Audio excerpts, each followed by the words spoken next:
Kedua, tentunya memajukan kesejahteraan umum. Saya katakan berkali-kali bahwa negara yang merdeka, rakyatnya harus merasakan kemerdekaan. Janganlah kita bangga menjadi anggota G20 kalau rakyat kita masih banyak yang miskin, masih banyak yang lapar. Mencerdaskan kehidupan bangsa mutlak. Pendidikan bagi kita adalah prioritas yang sangat tinggi. Saya kira ini terlihat komitmen kita kepada pendidikan.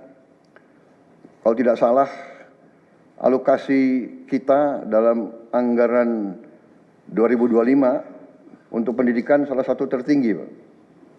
Mungkin selama sejarah kita, Pak. Untuk pertama kali kita sudah 25%, Pak. Bu ya. 20.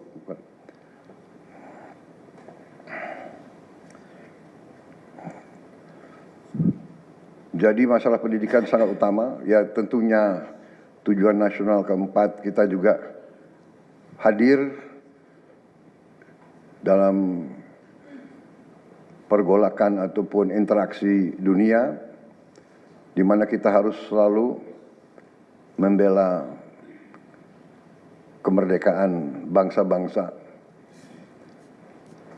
Dan karena itu, mau tidak mau Indonesia harus kuat.